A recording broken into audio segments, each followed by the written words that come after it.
Olá malta, sejam bem-vindos ao meu canal.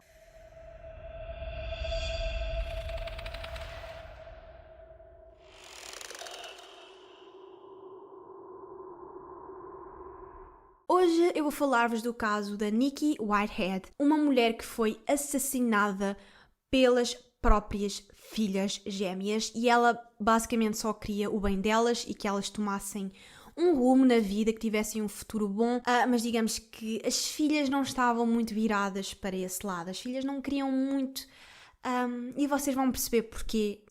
Jamaica Yvonne, mais conhecida como Nikki Whitehead, nasceu a 18 de abril de 1975. A sua mãe foi presa por posse de droga pouco antes de dar à luz e ela acabou sendo entregue aos cuidados da sua avó. Cresceu sem regras, fazendo praticamente tudo o que queria, sem grandes restrições e, em consequência, acabou por engravidar aos 17 anos. O namorado não quis assumir as suas responsabilidades e os dois acabaram por terminar a relação. A 27 de novembro de 1993, a Nikki deu à luz duas gêmeas idênticas, às quais deu o nome de Tasmia e Jasmia. A Nikki não era uma mãe muito presente e as gêmeas acabavam por passar a maior parte do tempo a viver com a sua bisavó. Tal como aconteceu com a Nikki, também não lhes foram impostas grandes regras nem limites e elas faziam praticamente o que queriam. A Nikki visitava várias vezes as filhas, mas digamos que isso não era o suficiente para elas criarem uma relação de proximidade. Em 2000, com 25 anos, a Nikki conheceu um homem chamado Robert Ed, que era um motorista de pesados, por quem ela se apaixonou. Os dois casaram e, sentindo que a sua vida estava a estabilizar, a Nikki queria agora que as filhas fossem viver com ela.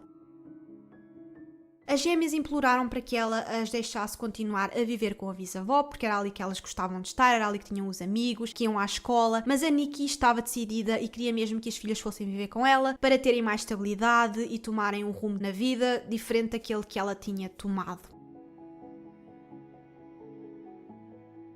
Sendo Robert motorista de pesados, ele passava muito tempo fora de casa e a Nikki achou que isso até seria bom, porque assim ela passaria mais tempo a sós com as filhas e então seria mais fácil criar uma relação de proximidade com elas. Mas infelizmente as coisas não correram como a Nikki esperava. As gêmeas não tinham qualquer tipo de relação com a mãe, viam-na como uma estranha que as obrigou a mudar de casa, que as fez mudar de escola, que lhes impunha regras, que não as deixava sair à noite com os amigos. Nada disto era por mal, a Nikki simplesmente queria dar às filhas um futuro melhor, queria ser uma mãe presente, mas aos olhos das filhas ela ia se tornando cada vez mais uma inimiga.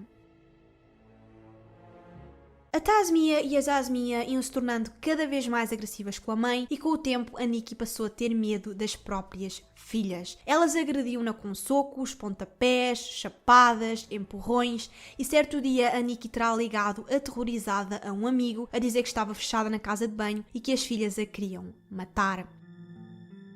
Ainda assim, a Nikki insistia em ficar com a guarda total das filhas. O juiz acabou por decidir a seu favor e a Nikki ficou felicíssima. Mas ao contar às gêmeas, elas agrediram-na violentamente, deixando-a inconsciente no chão. Ela disse à polícia que as filhas a tinham agredido porque não queriam viver com ela, mas em sua defesa, as gêmeas disseram que tinha sido a mãe a agredi-las primeiro e que apenas se defenderam. A polícia achou que seria apenas uma discussão normal entre mãe e filhas e acabaram por sair da casa, mas assim que a polícia virou costas, ouviram-se novamente gritos e a Nikki saiu de casa aterrorizada a dizer que as filhas a tinham agredido novamente.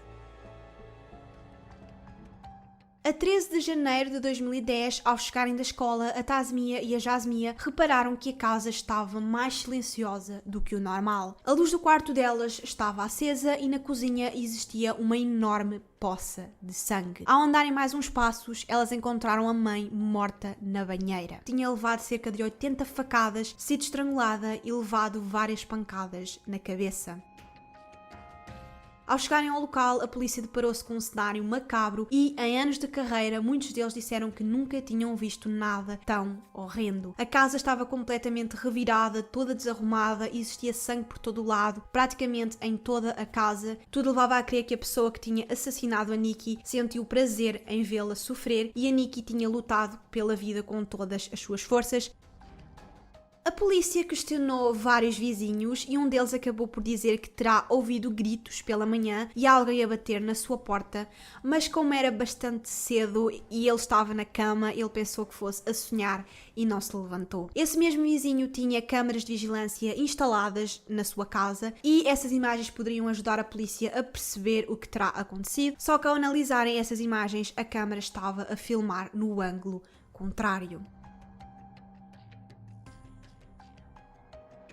O primeiro suspeito da polícia foi o Robert Ed, o padrasto das gêmeas. Ele tinha saído para trabalhar no dia antes do crime e, quando a polícia tentou contactá-lo, o telemóvel ia direto para o voicemail.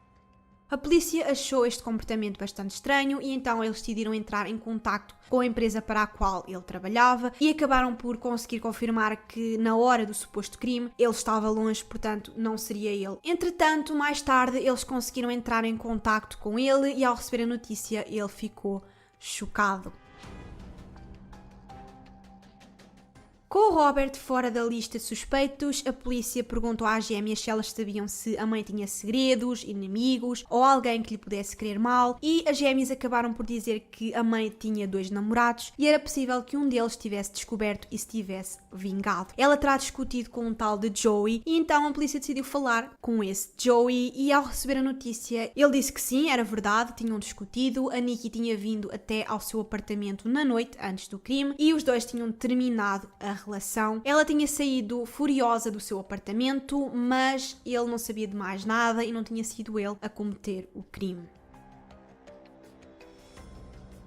Um outro suspeito seria o pai biológico das gêmeas, mas ele foi rapidamente descartado da lista de suspeitos porque ele vivia no Canadá, onde já tinha outra mulher e filhos, então ele não teria qualquer motivo para cometer o crime. À medida que a lista de suspeitos ia ficando mais reduzida e a investigação ia avançando, a polícia ia focando as suas atenções nas gêmeas. Vários vizinhos realçaram a relação violenta que elas mantinham com a mãe e elas iam se contradizendo à medida que iam sendo questionadas pela polícia.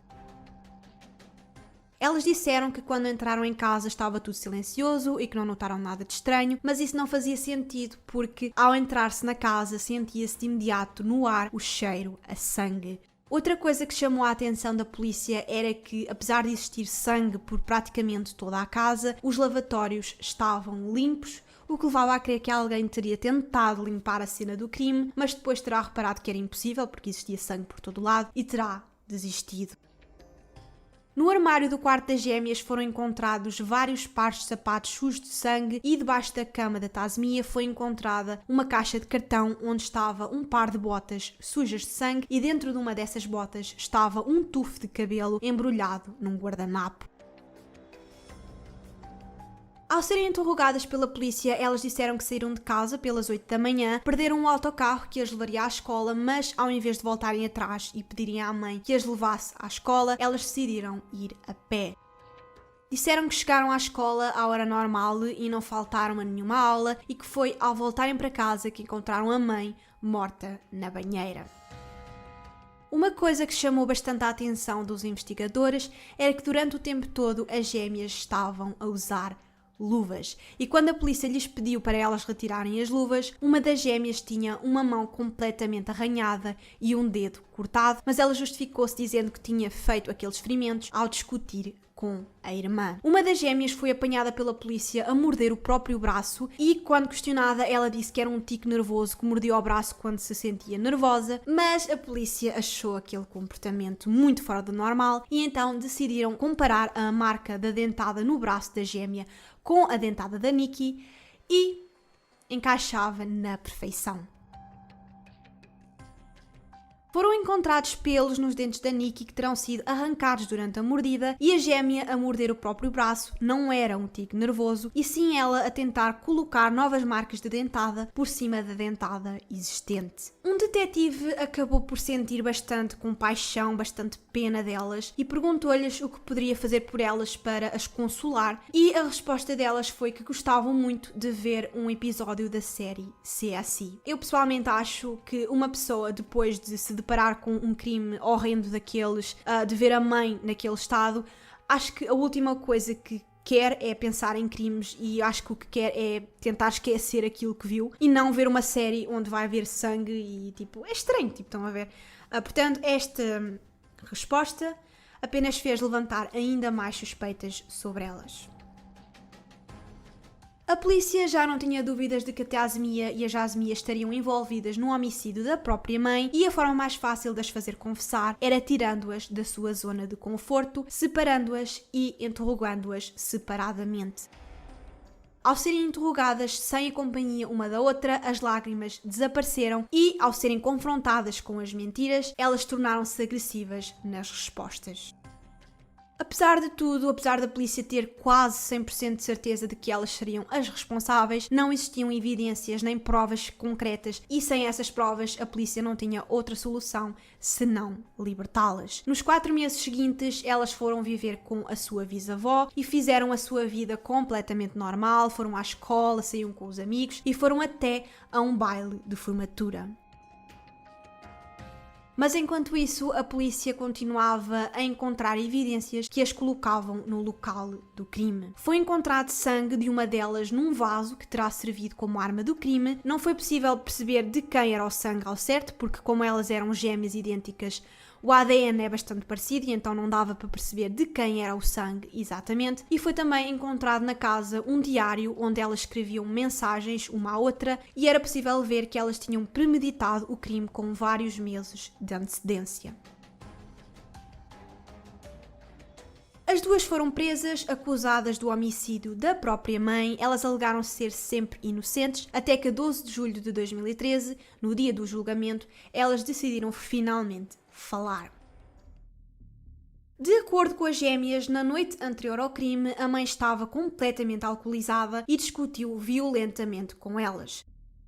Na manhã do dia seguinte, a mãe terá entrado no quarto delas a gritar, a dizer que elas estavam atrasadas para as aulas, que era sempre a mesma coisa, que não tinham regras, e iniciou-se mais uma discussão. Uma das gêmeas terá pegado num vaso e bateu com ele na cabeça da mãe, as duas começaram a lutar e gerou-se a confusão. A outra gêmea, que entretanto se tinha levantado, ao ouvir gritos, voltou ao quarto com uma faca na mão e as três envolveram-se numa enorme discussão. Uma delas pegou a mãe por trás e começou a estrangulá-la e terá sido nesse momento que a Nikki mordeu o braço de uma das gêmeas. Enquanto uma a segurava, a outra esfaqueava. Terão sido 80 facadas, mas ainda não satisfeita, ela pegou num fio de uma medalha e estrangulou a mãe. Ainda viva, a Nikki usou todas as suas forças para tentar fugir, correu até à casa do vizinho, mas ninguém abriu. Entretanto, as gêmeas vieram atrás dela e arrastaram-na novamente para dentro de casa, colocaram-na na banheira onde a esfaquearam novamente. E dando o último suspiro, a Nikki disse que elas iriam para a prisão. Com a mãe morta, era preciso pensar no que iriam fazer a seguir. Foram para a escola esperando que um dos namorados da mãe a encontrasse e, estando elas na escola, não se seria levantado quaisquer suspeitas sobre elas. Ao chegarem a casa, estava tudo na mesma e foi aí que, de uma forma quase automática, as duas começaram a gritar como se tivessem chegado a casa e encontrado a mãe naquele estado. Na versão que elas contaram à polícia, elas disseram que saíram de casa pelas 8 da manhã, perderam um autocarro e foram a pé para a escola. Mas câmaras de vigilância de uma bomba de gasolina mostram que elas apanharam boleia com um desconhecido e chegaram à escola pelas 10h36, 2 horas depois do crime. A Tasmia e a Jasmia foram condenadas a 30 anos de prisão e poderão sair da prisão quando completarem 40 anos e muita gente acha que é cedo demais. A defesa das gêmeas disse que a Nikki teve culpa nesta situação porque ela estava mais preocupada em divertir-se, em beber e curtir a vida do que em cuidar das próprias filhas. E agora vem a parte mais chocante deste caso. A bisavó delas, a avó da Nikki, sente-se muito orgulhosa das netas, daquilo que elas fizeram e sente um grande orgulho em Azazmia se ter formado na prisão, ou seja, tirou um curso na prisão. E ela sente orgulho naquilo que as bisnetas fizeram. E as bisnetas cometeram um crime horrendo, mataram a neta dela, mataram a mãe. E ela sente orgulho nisso. Gerou grande revolta, só para vos deixar aqui a pequena nota que gerou grande revolta esta atitude da bisavó, porque acho que não é atitude que ninguém tenha perante um crime desta natureza tão macabro e tão horrendo. Espero que vocês tenham gostado deste vídeo, não se esqueçam de deixar o vosso like porque isso ajuda o YouTube a divulgar os meus vídeos, partilhem este vídeo com os vossos amigos, sigam-me nas minhas redes sociais, marlene.gomes0 no Instagram e marleninha no TikTok, e é tudo malta, espero que tenham gostado e até ao próximo vídeo. Tchau!